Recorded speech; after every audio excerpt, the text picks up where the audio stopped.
Hello everyone, कैसे हो भाई सभी कोई? सब कोई शानदार हो, बढ़िया से हो, यस या नो? कल हम लोग का वॉइस की वजह से क्लास नहीं हो पाया था, ठीक है? आप लोग बार-बार कमेंट करते जा रहे थे, सर वॉइस नहीं आ रहा, वॉइस नहीं आ रहा। तो एक बार जल्दी से कमेंट करके बता दो अब क्या वॉइस वगैरह सब क्लियर है, यस या नो? ठीक है? फिर हम लोग जल्दी से स्टार्ट करते हैं अपना प्रैक्टिस सेशन। एक बार जल्दी से सभी को कमेंट करके बता दो वॉइस वगैरह सब क्लियर है, यस या नो? ठीक है? फिर हम लोग स्टार्ट करते हैं जल्दी से।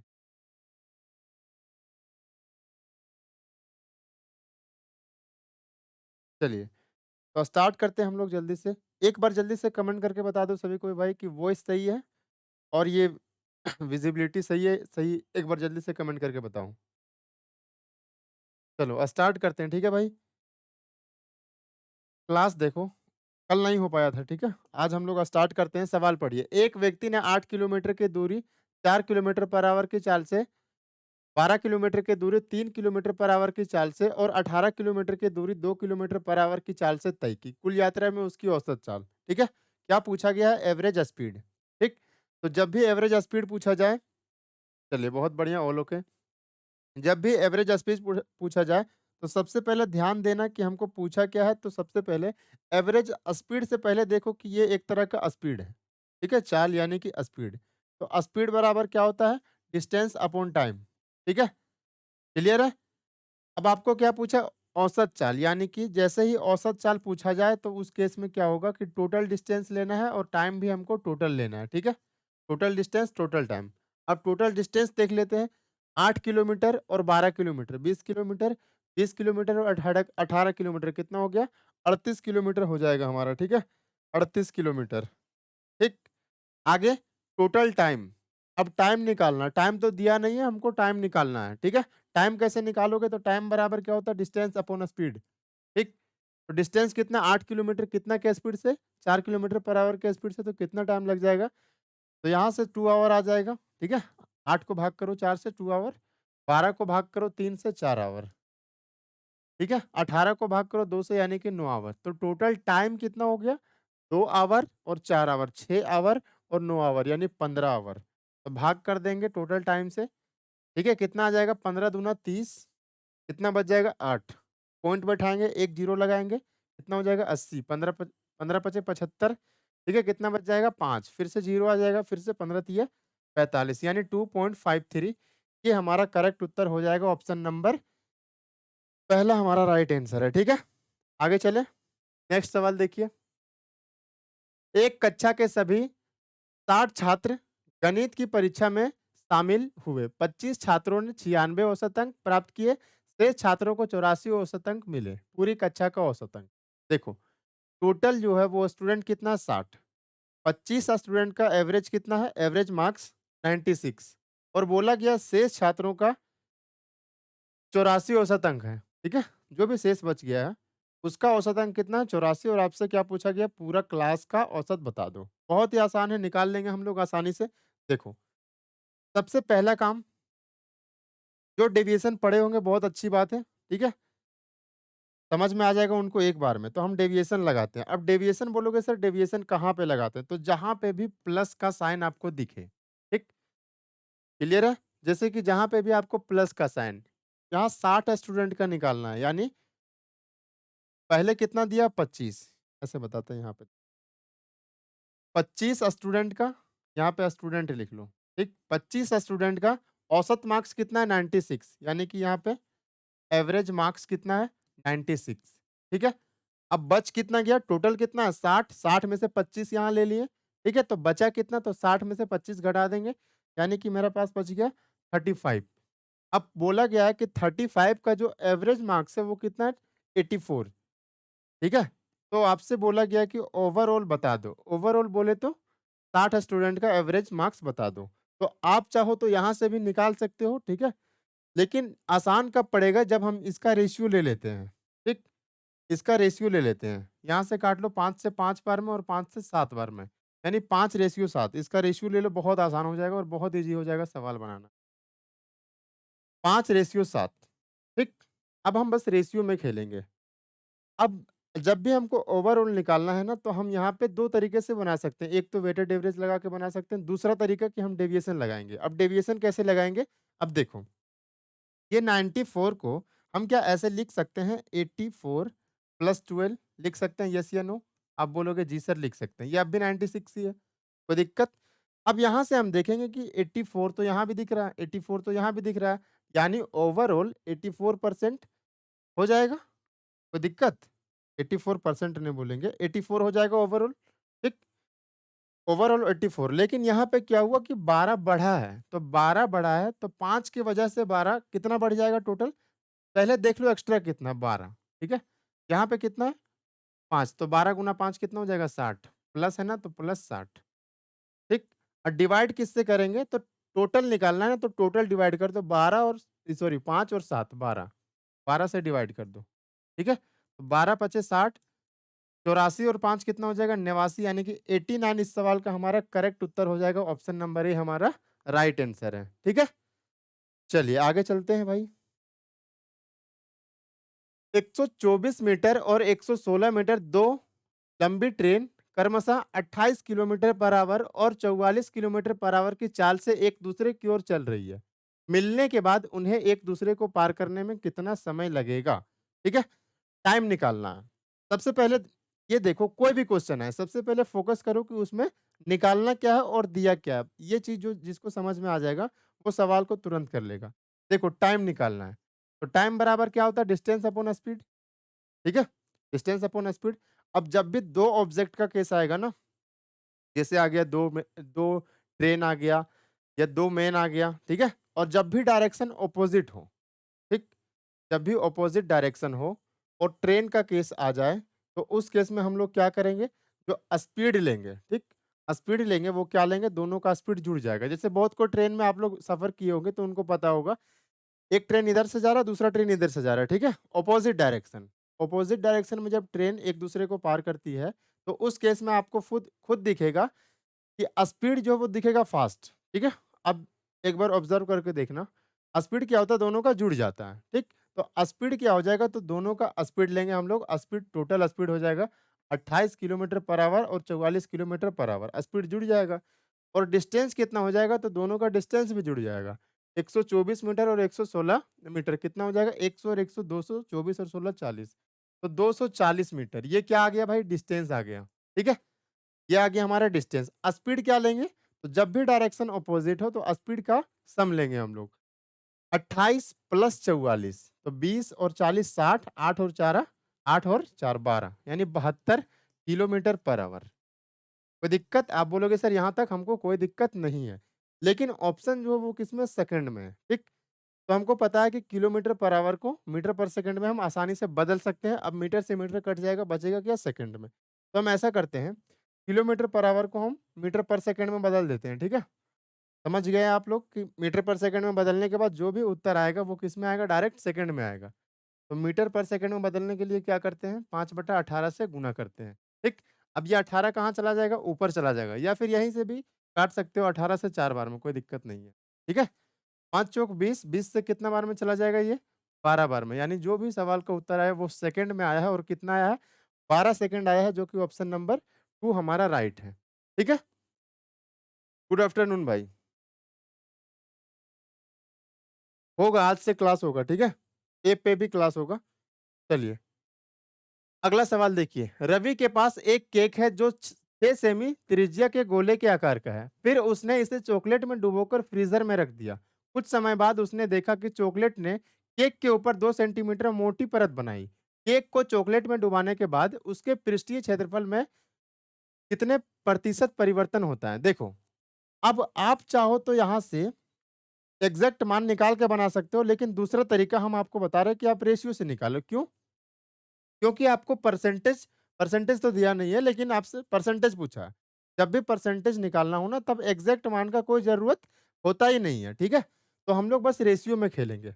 अब ये जो दिया है ना, 6 सेमी त्रिज्या के गोले के आकार का है, ठीक है? यानी रेडियस कितना हो गया? 6 सेमी। रेडियस कितना हो गया? 6 सेमी। किसका? तो गोला का, ठीक? गोला का त्रिज्या कितना हो गया? 6 सेमी। आगे? फिर उसने इसे चॉकलेट में डुबोकर फ्रीज़र में रख दिया। कुछ समय बाद उसने देखा कि चॉकलेट ने केक के ऊपर 2 सेंटीमीटर मोटी परत बना ली। अब इस बात का मतलब क्या है? 2 सेंटीमीटर मोटी परत बना ली, इस बात का मतलब क्या है? देखो, अब मान लो एक फुटबॉल है, उसको जब आप कीचड़ वगैरह में फेंक देते हो, तो उसके ऊपर क्या होता है कि एक मोटा-सा परत जम जाता है। जो भी लगेगा उसमें गंदा ना, तो वो मोटा परत जम जाता है। तो वो क्या है, तो वो एक तरह का रेडियस है, ठीक है? मोटाई तो पहले रेडियस कितना था? 6 सेंटीमीटर, अब रेडियस कितना हो जाएगा? अब बड़ा आर मान लेते हैं, ठीक? तो 6 सेंटीमीटर प्लस 2 सेंटीमीटर, कितना हो जाएगा भाई? 8 सेंटीमीटर, ठीक? ये आ गया हमारा रेडियस। पहले था 6 सेंटीमीटर, अब आ गया कितना? 8 सेंटीमीटर। तो यहाँ से बस हम लोग क्षेत्रफल में कितना कितना परसेंट का चेंज है, बस हमको वो निकालना है। निकाल लेते हैं हम लोग आसानी से। देखो, आप चाहो तो एग्ज़ैक्ट मान निकाल सकते हो, कोई दिक्कत नहीं है। आप चाहो तो बस रेडियस का स्क्वायर करके भी निकाल सकते हो, वही सेम ही आएगा, ठीक? क्योंकि जो क्षेत्रफल होता है वो रेडियस के स्क्वायर पे डिपेंड करता है, ठीक है? एग्ज़ैक्ट जो भी हमारा कांस्टेंट टर्म होता है वो कट जाता है, ठीक? जैसे हम अगर हम आपको बोले गोला का आकार मतलब गोला का अगर पृष्ठीय क्षेत्रफल निकालेंगे तो क्या होगा? 4 पाई आर स्क्वायर होगा, ठीक है? एक बार रेडियस ये आ जाएगा आर स्क्वायर, फिर से 4 पाई आर स्क्वायर, ठीक है? अब यहाँ से देखो 4 पाई से 4 पाई हमारा कट जाएगा, ठीक है? 1 सेकंड भाई।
चलिए हो गया? देखो, तो हम ये बता रहे थे कि जब भी क्षेत्रफल निकालना हो ना और परसेंटेज निकालना हो, ठीक?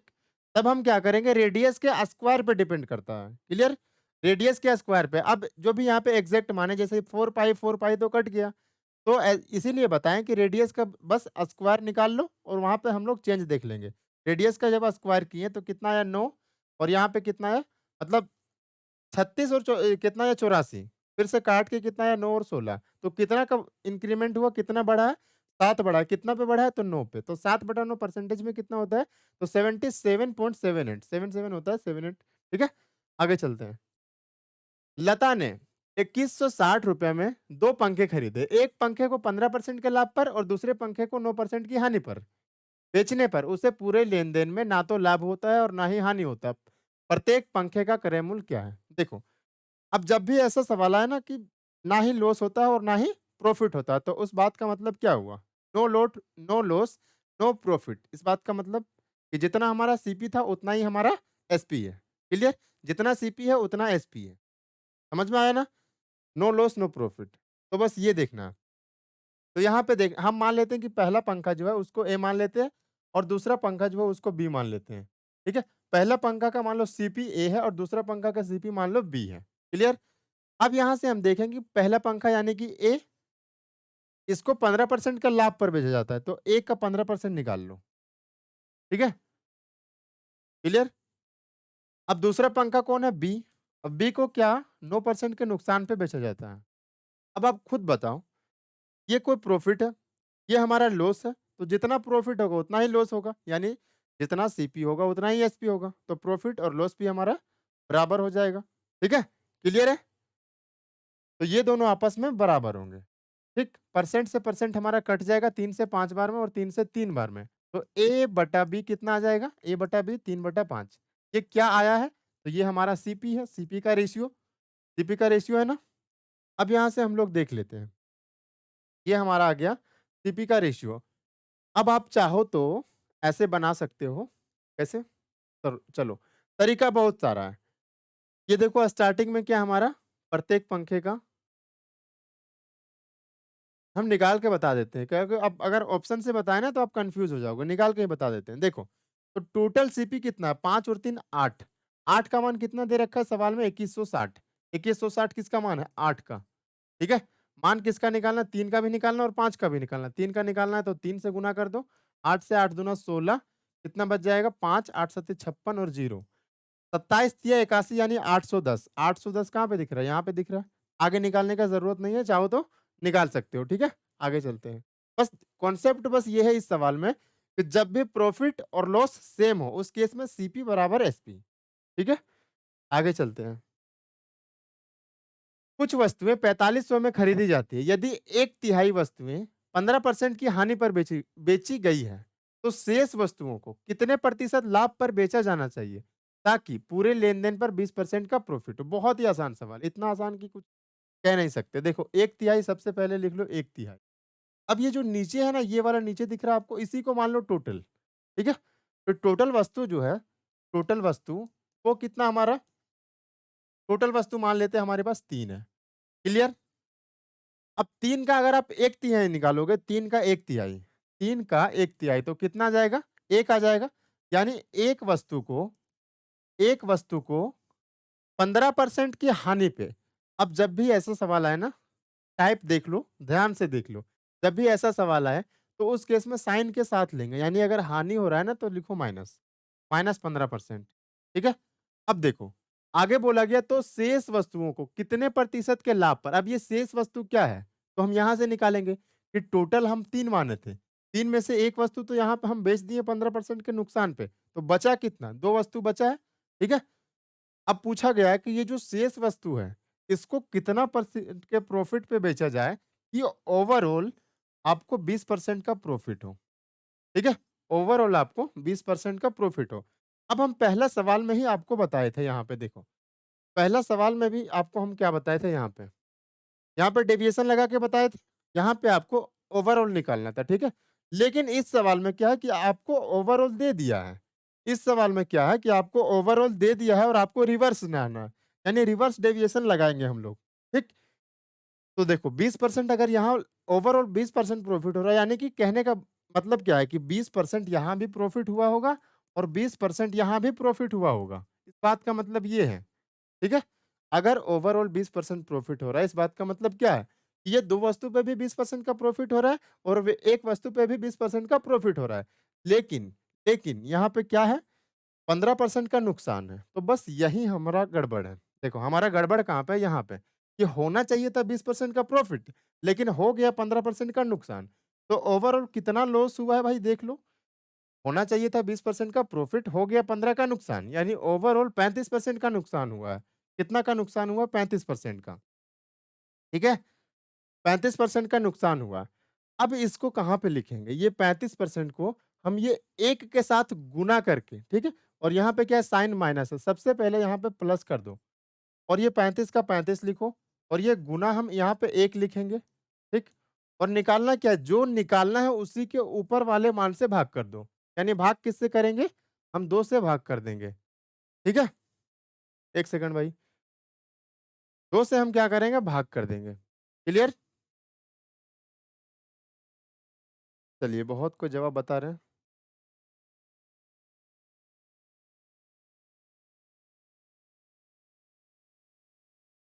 हेलो, वही सही है भाई।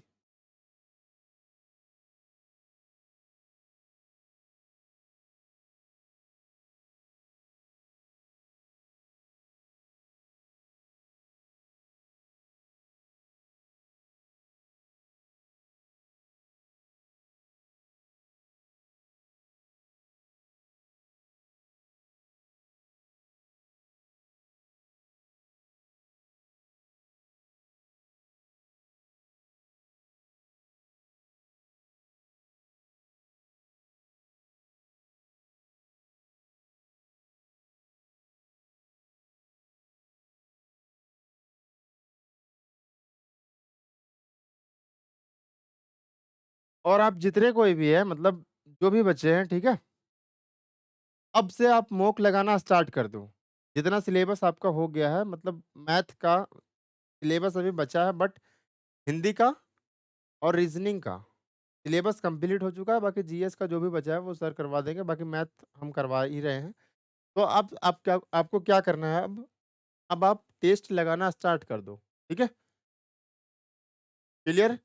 मॉक टेस्ट लगाना स्टार्ट कर दो क्योंकि अगर आप एग्ज़ाम का प्रेशर झेलना चाहते हो अभी ही, तब आपको क्या करना है, अभी से ही मॉक लगाना स्टार्ट कर देना है। क्लियर?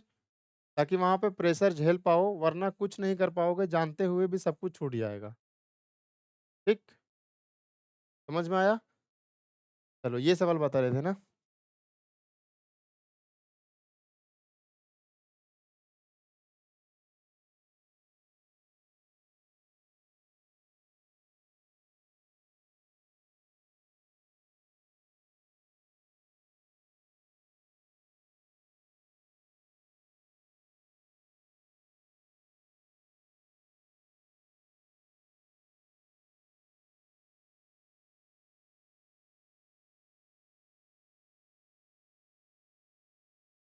लाइट का बहुत ज़्यादा इश्यू है यार, क्या करें? इतना क्लास जो मिस हुआ है ना बस लाइट की वजह से। फिर भी अभी लाइट नहीं।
चलो स्टार्ट करते हैं, ठीक है?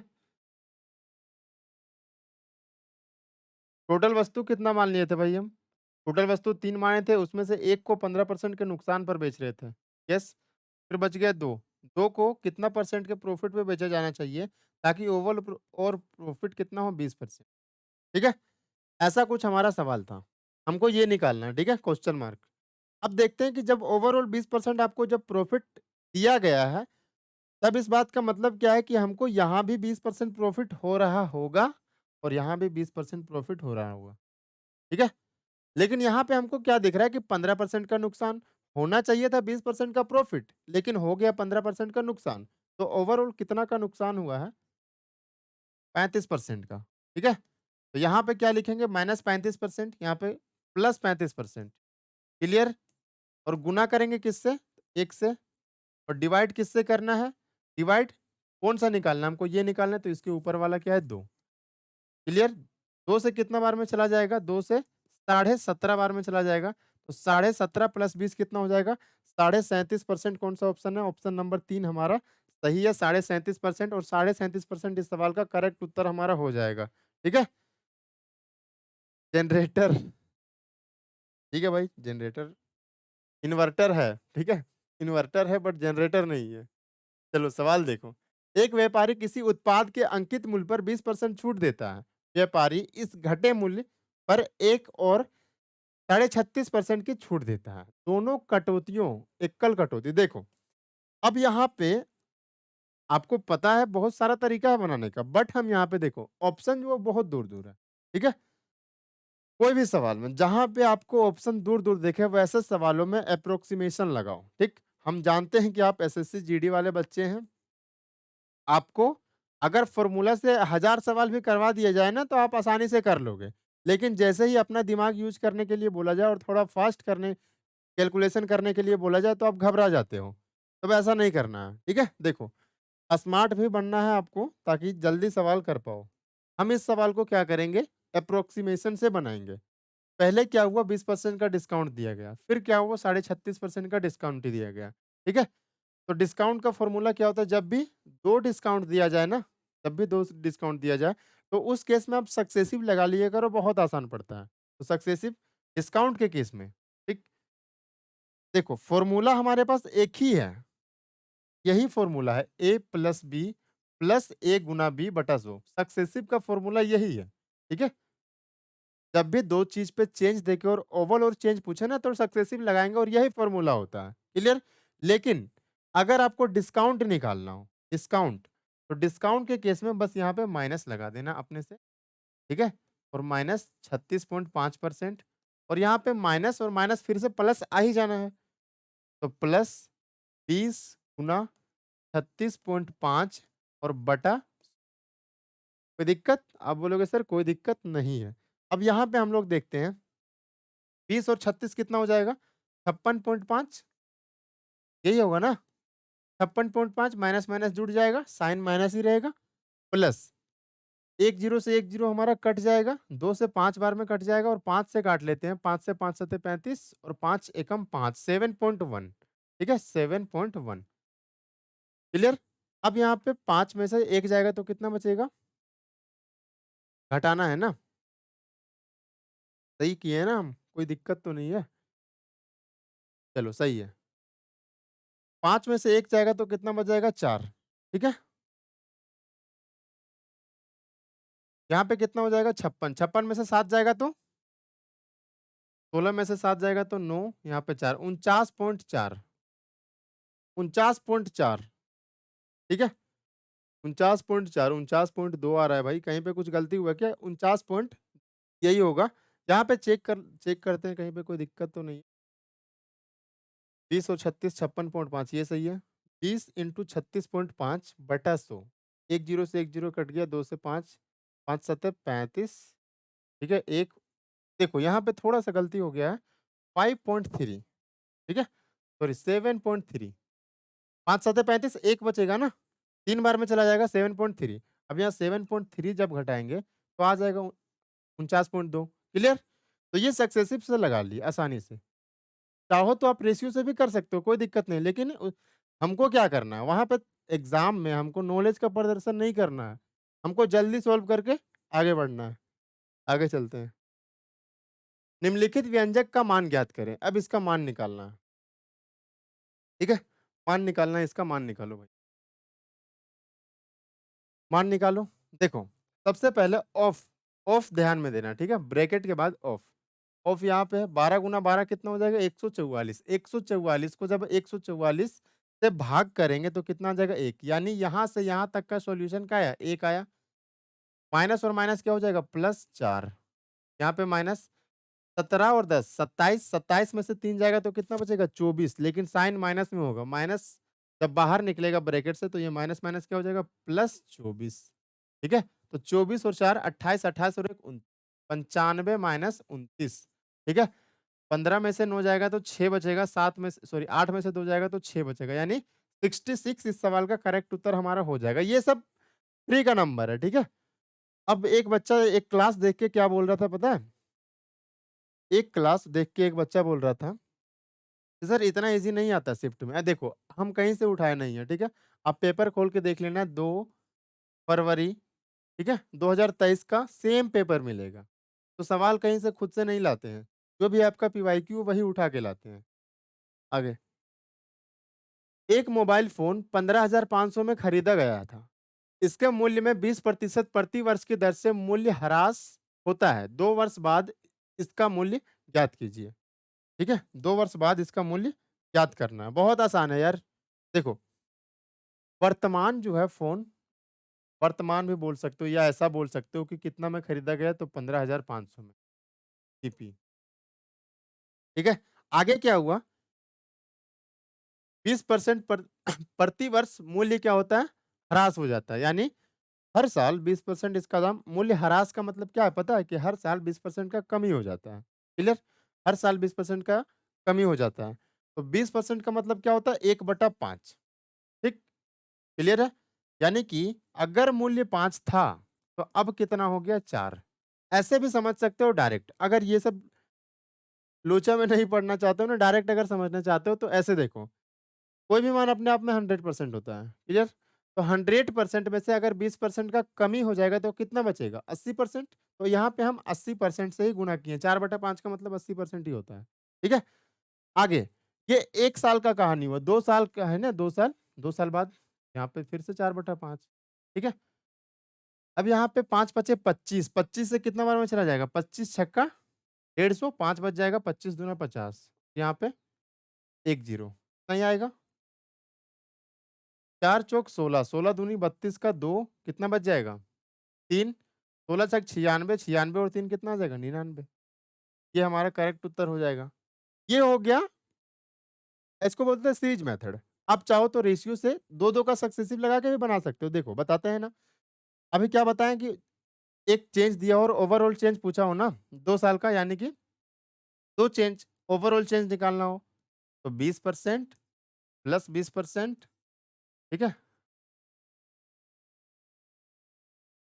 देखो, ह्रास हो रहा है ना, ह्रास, तो माइनस 20% और माइनस 20% और प्लस 20 गुना 20/100। ये 2 जीरो, इस 2 जीरो को हटा दीजिए। माइनस 20 और माइनस 20 माइनस 40%। और ये 2 और 2 कितना हो जाएगा? 2 गुना 2 4। 40 में से 4 जाएगा तो 36। यानी 36% का ह्रास होगा ओवरऑल। ठीक है? तो आप ऐसा भी कर सकते हो। क्या कर सकते हो? 15,500 का इतना का क्या हुआ? कमी हुआ। ठीक है? तो 100 में से इसको घटा दो। 100 में से अगर 36 घटाएँगे तो कितना हो जाएगा? 64। 64 ही होगा ना? 64% का मान निकाल दो। ठीक है? 6 60 और 30 90 6 और 4 10 जी। 64% का मान निकालेंगे तब हमारा इतना ही आएगा। क्लियर? आगे चलते हैं। 10% चक्रवृद्धि ब्याज के दर से 1 लाख का मूलधन 3 वर्ष में बढ़कर कितना हो जाता है? कितना हो जाएगा? ठीक है? यानी आपको अमाउंट पूछा गया। ठीक? देखो, रेट कितना है? 10%। तो 10% का मतलब कितना होता है? 1/10। यानी अगर पहला साल 10 से 11 हुआ, चक्रवृद्धि ब्याज इसी तरह बढ़ता है 10 से 11, फिर से 10 से 11, फिर से 10 से 11। ठीक है? 3 साल का कहानी है। 10 से 11, 10 से 11, 10 से 11। ठीक? तो हम ऐसा ही करते हैं ना कि 3 बार बढ़ा है तो क्यूब ही ले लेते हैं। 10 का क्यूब 1000, 11 का क्यूब कितना होता है? 1331। ठीक है? 1000, 1331। ठीक? ये क्या है प्रिंसिपल, ये क्या है अमाउंट, ये प्रिंसिपल, ये अमाउंट और इसके बीच का जो गैप होता है ना वही होता है हमारा ब्याज। ठीक है? ये प्रिंसिपल है और ये क्या है अमाउंट है और इसके बीच का जो गैप है वही हमारा ब्याज होता है। क्लियर? लेकिन हाँ, ध्यान देना कि ये चक्रवृद्धि ब्याज के केस में इस तरीके से बनाएँगे। ऐसा मत कर देना कि एसआई के केस में ऐसे बना देना, वहाँ पे सीधा-सीधा फंडा है। ठीक, वहाँ पे सीधा-सीधा फंडा है कि अगर रेट 10% हो तो 3 साल में कितना ब्याज हो जाएगा? 10 गुना 3 30%। ठीक? यहाँ पे क्या निकालना है सीआई इसीलिए हम इस तरीके से बना रहे हैं। अब प्रिंसिपल कितना है? प्रिंसिपल कितना है? प्रिंसिपल कहीं पे हाँ, प्रिंसिपल यहाँ पे दिया है 1 लाख। ठीक? यानी 1000 1000 का मतलब कितना दिया है सवाल में? 1 लाख। इकाई, दहाई, सैकड़ा, हज़ार, 10,000, लाख। ये 1 लाख किसका मान है? 1000 और निकालना किसका मान है? अमाउंट निकालना है तो 1331 का मान निकालना है। ये 2 जीरो 3 जीरो ना 3 जीरो 3 जीरो को खत्म कर दो। 1331 डबल जीरो 1331 डबल जीरो ये हमारा करेक्ट उत्तर हो जाएगा। क्लियर? आगे चलते हैं। एक 185 मीटर लंबाई की और दूसरी 185 मीटर लंबाई की 2 रेलगाड़ियां समांतर पटरियों पर विपरीत दिशाओं में दौड़ रही है। पहली और दूसरी की चाल क्रमशः 80 किलोमीटर और 64 किलोमीटर पर आवर है। एक दूसरे को पार करने में कितना टाइम लगेगा? देखो, फर्स्ट सवाल जो करवाए ना सेम वही सवाल है। ठीक है? खुद से करके बताओ जल्दी से इस सवाल का उत्तर कितना होगा? ठीक? क्लियर है ना? जल्दी से कमेंट करके बताओ इस सवाल का उत्तर कितना होगा? फर्स्ट सवाल के जैसा ही है। कॉन्सेप्ट पता ही है? क्या निकालना है? टाइम। तो टाइम बराबर क्या होता है? Distance upon speed. ठीक? तो टोटल डिस्टेंस ले लेंगे, ऑपोजिट डायरेक्शन है ना, तो ट्रेन का जो डिस्टेंस है वो दोनों जुड़ जाएगा और स्पीड भी दोनों जुड़ जाएगा। तो टोटल डिस्टेंस कितना हो जाएगा? 185 और 175, 100 और 100 200, 85 और 75 कितना हो जाएगा? 160 यानी कि 360 हो गया हमारा टोटल डिस्टेंस, लेकिन किसमें? मीटर में। ठीक है? Speed, speed total speed, opposite direction यानी स्पीड का सम। टोटल स्पीड कितना है? 80 और 64 यानी 140 और 4 144 ये किस में आया भाई? तो किलोमीटर पर आवर में। ठीक, ये किलोमीटर पर आवर में मीटर पर सेकंड में हम लोग बदल लेंगे। किलोमीटर पर आवर को मीटर पर सेकंड में बदलने के लिए 5/18 से गुना कर देते हैं। ठीक, ये किस में आ गया? मीटर पर सेकंड में। ये सेकंड ऊपर चला जाएगा, मीटर से मीटर कट जाएगा। ठीक है? तो सवाल का जो उत्तर आएगा वो किस में आएगा? सेकंड में। 18 8 144, 8 पचे 40 से ये 9 बार में चला जाएगा। 9 सेकंड इस सवाल का करेक्ट उत्तर हमारा आ जाएगा। आगे चले? आगे चलते हैं। ए और बी मिलकर कोई काम 24 दिन में कर सकते हैं। ए बी से दोगुना कार्यकुशल है। बी अकेले उस काम को कितने दिनों में पूरा कर सकता है? बहुत ही आसान है। यहाँ से देख के समझ में आया कि ए बी से दोगुना कार्यकुशल है। कार्यकुशल का मतलब क्या दिया है? क्षमता। ठीक? तो ए जो है वो किससे? तो बी से। दो गुना किससे? ध्यान देना कि बेस वैल्यू क्या है? तो बेस हमारा बी है। कंपैरिजन इससे कर रहे हैं बी से। तो 20 से कितना गुना है? 2 गुना। ये क्या लिखे हैं? ये जो लिखे हैं ये क्या लिखे हैं? तो ये हमारा एफिशिएंसी है। कार्यकुशल का मतलब क्या होता है? एफिशिएंसी, कार्य क्षमता। ठीक? तो अगर ए का एफिशिएंसी 2 है, बी का एफिशिएंसी 1 है, तो टाइम क्या हो जाएगा? तो रिवर्स हो जाएगा। वर्क बराबर क्या होता है? Efficiency into time. अगर हमारा वर्क कांस्टेंट हो, तो जो एफिशिएंसी का रेशियो है उसका उल्टा क्या होता है? टाइम का रेशियो। तो एफिशिएंसी का रेशियो 2:1 तो टाइम का रेशियो क्या हो जाएगा? 1:2 हो जाएगा। यस या नो? आप बोलोगे जी सर। अब हम ये लाइन यूज़ करके, ये पहला लाइन का यूज़ करके हम लोग टोटल वर्क निकालेंगे, ठीक है? ए और बी मिलकर कोई काम कितना दिन में करता है? 24 दिन में, ठीक है? 24 दिन में कोई काम करता है। देखो, अब हमको क्या निकालना है? वर्क। तो वर्क बराबर होता है एफिशिएंसी इंटू टाइम। एफिशिएंसी कितना है दोनों का? तो 2 और 1 3, ठीक है? और टाइम कितना है दोनों का? तो 24 दिन। तो ये हो गया हमारा टोटल वर्क, ठीक है? 72। अब क्या निकालना है? बी अकेले उस काम को कितने दिन में पूरा कर सकता है? यानी देखो, कॉन्सेप्ट बस यही है, वर्क बराबर एफिशिएंसी इनटू टाइम। अब इसी में चेंज होते रहता है। देखो, वर्क बराबर एफिशिएंसी इनटू टाइम, ठीक है? एफिशिएंसी बराबर वर्क अपॉन टाइम, ठीक है? टाइम बराबर वर्क अपॉन एफिशिएंसी। बस इसी में पूरा, इसी के इर्द-गिर्द पूरा टाइम एंड वर्क घूमते रहता है। जिसको समझ में आ जाता है वो तुरंत कर लेता है, जिसको समझ में नहीं आता उसको लेट लगता है। तो बस कॉन्सेप्ट इतना ही है, यही है और कुछ नहीं।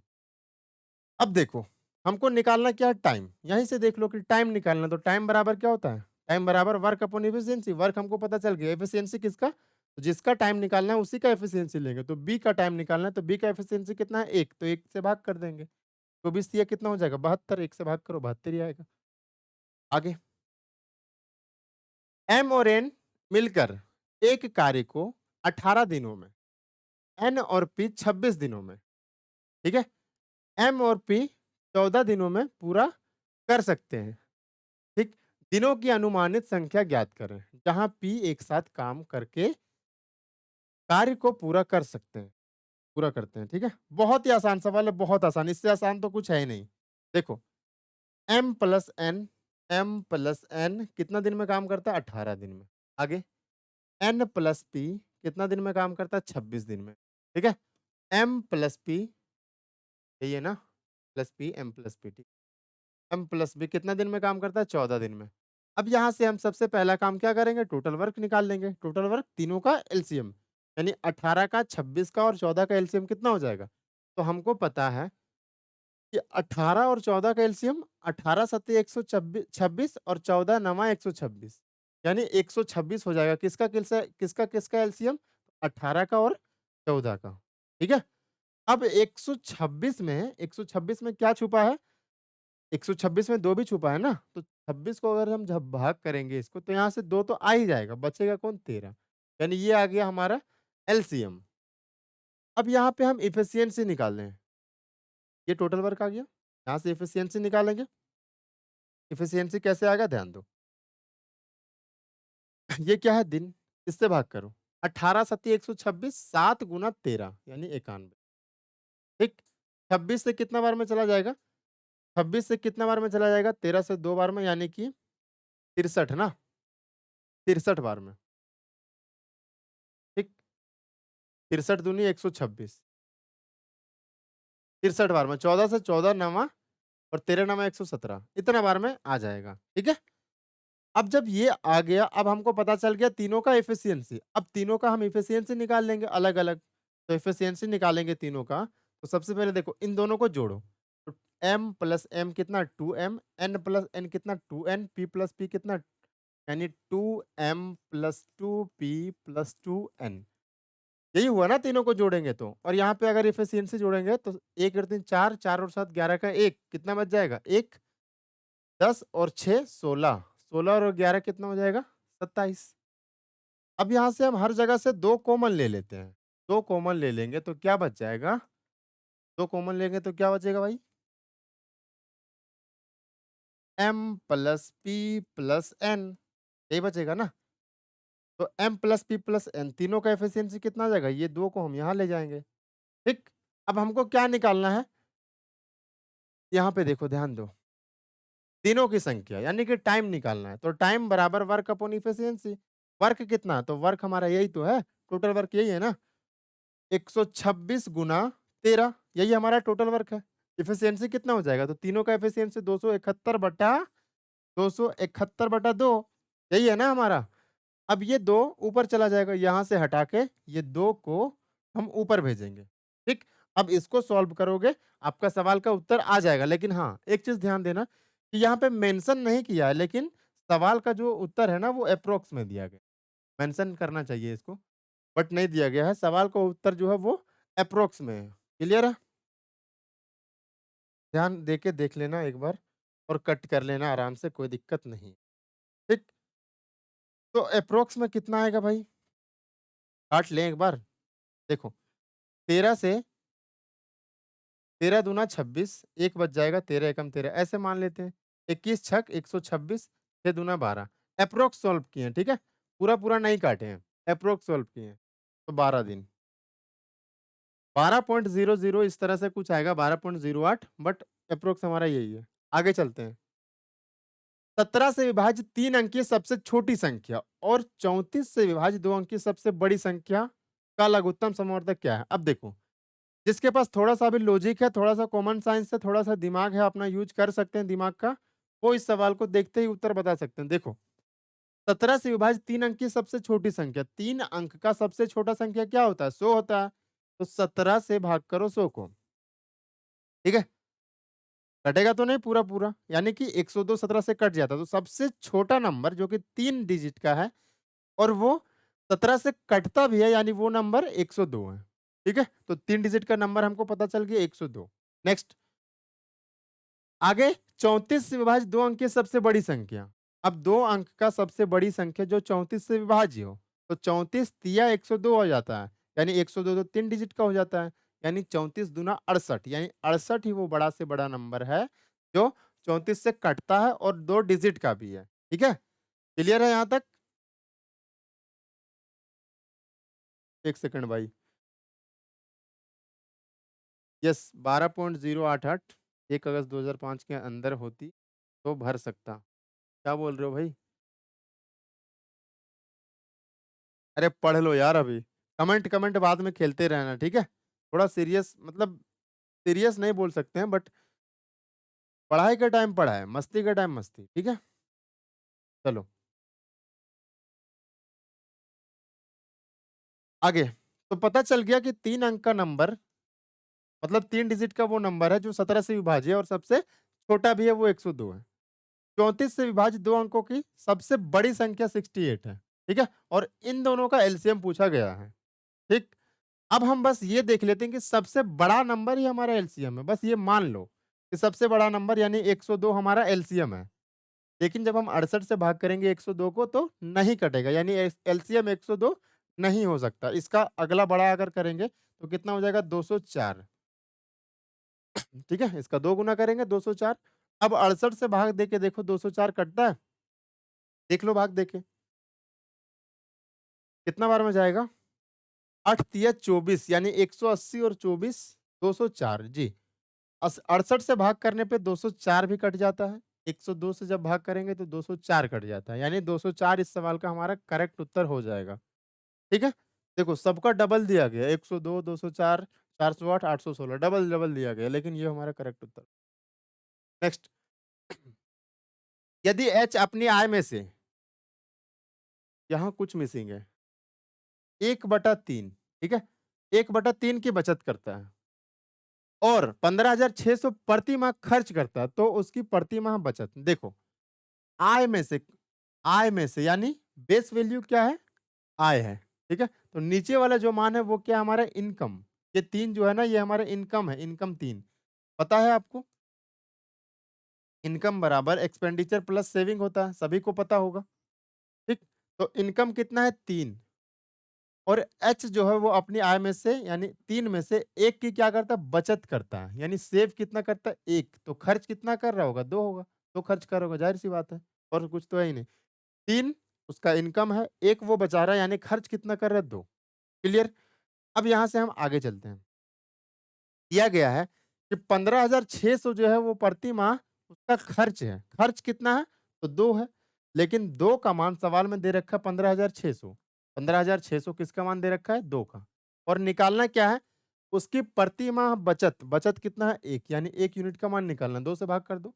2 सत्ती 14 1 बचेगा 2 अठी 16 डबल 0 यानी 7800 करेक्ट उत्तर है हमारा। ठीक है?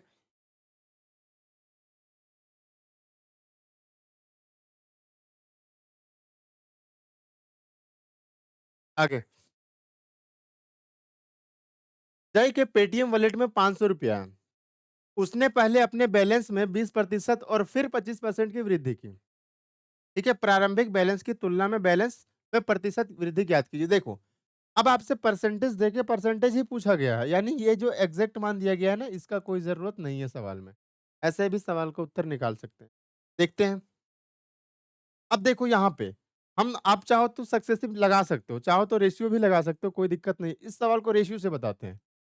20% का मतलब कितना होता है 1/5 वृद्धि है ना तो प्लस करो 25% का मान कितना होता है 1/4 वृद्धि है तो प्लस करो यानी अगर पहले 5 था तो उसमें से 1 बढ़ा के कितना कर दिया गया 6 अगर पहले 4 था तो उसमें से 1 बढ़ा के कितना कर दिया गया 4 अब से ओवरऑल चेंज पूछा गया है 5 से 5 हमारा कट जाएगा 2 से 2 बार में 2 से 3 बार में यानी 2 से कितना आ गया 3 कितना बढ़ा है 1 कितना पे बढ़ा है 2 यानी 1/2 कितना होता है 50% ठीक है?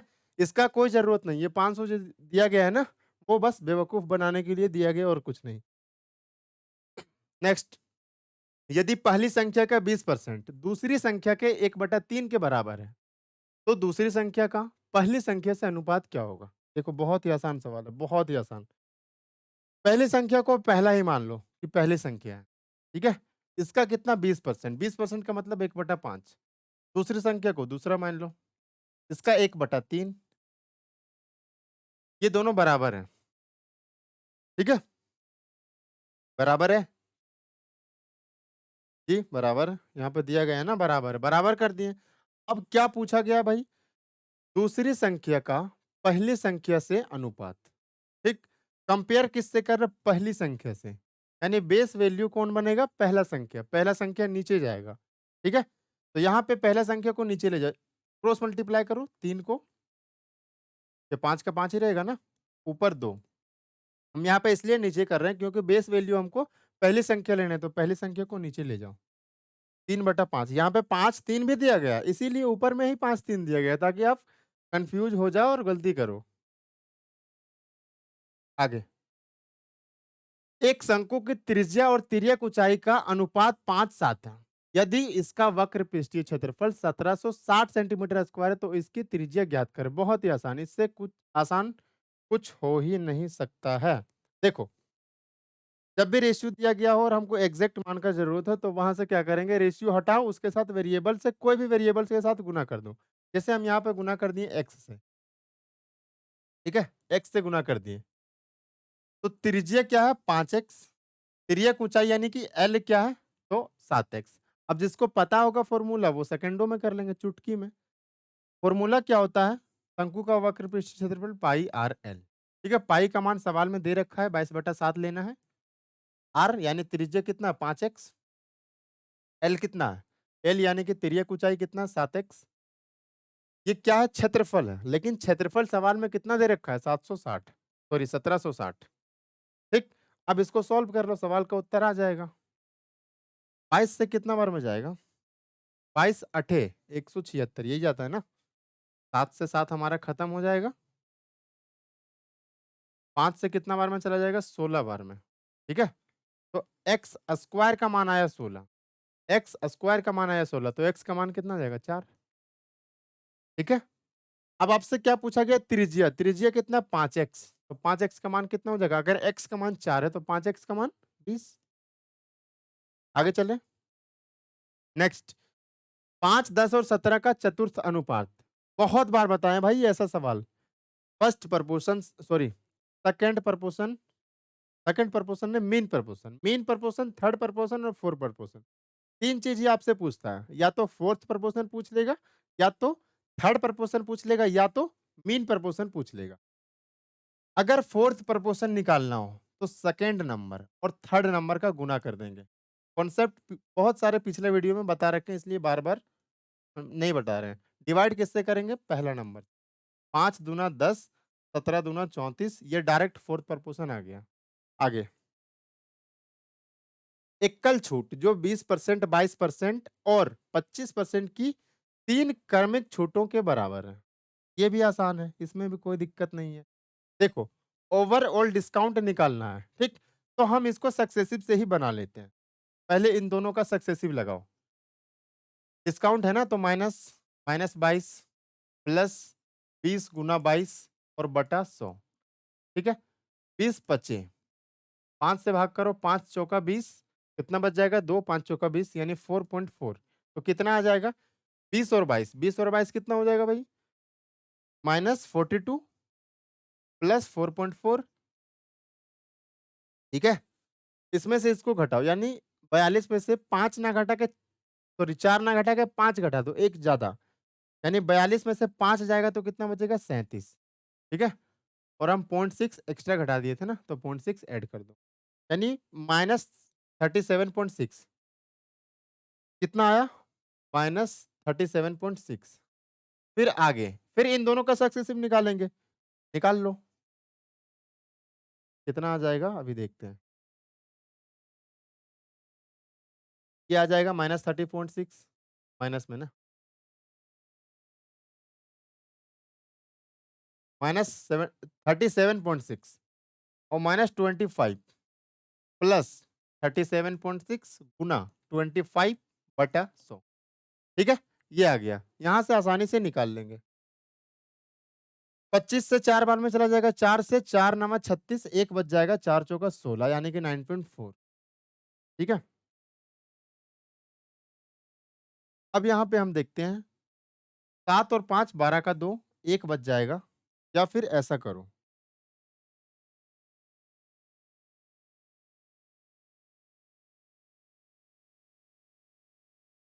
इन दोनों को हम जोड़ लेते हैं, ठीक है?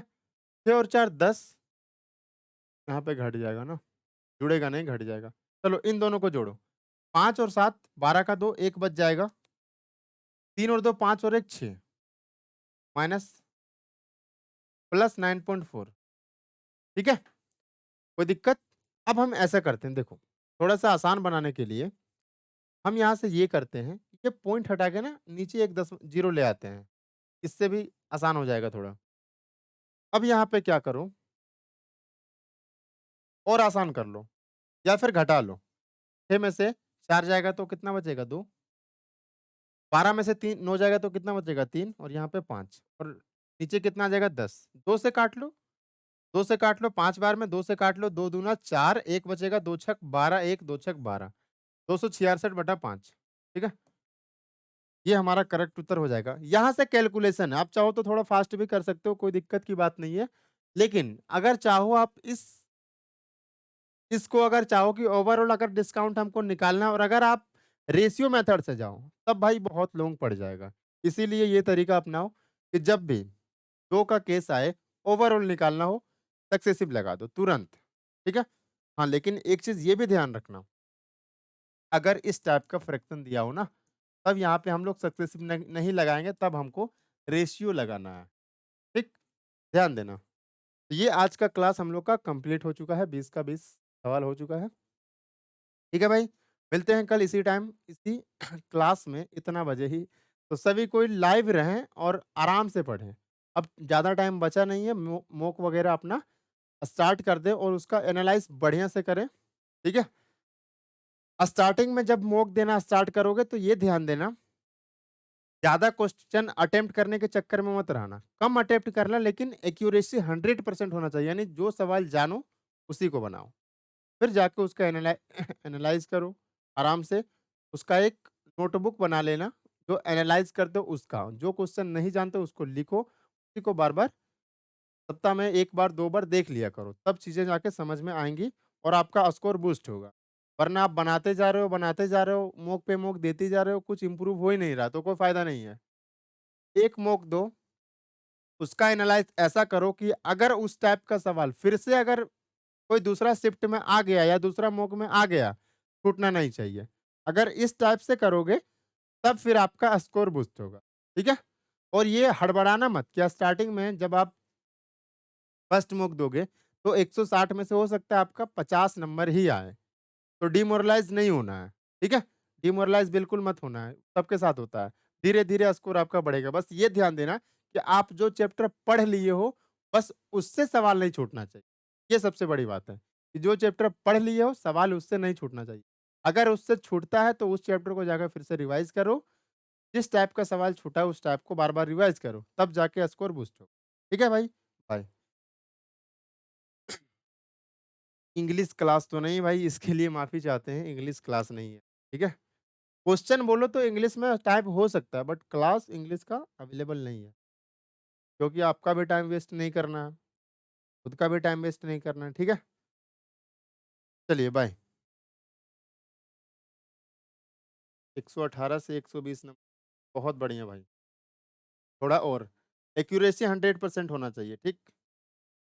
चलिए।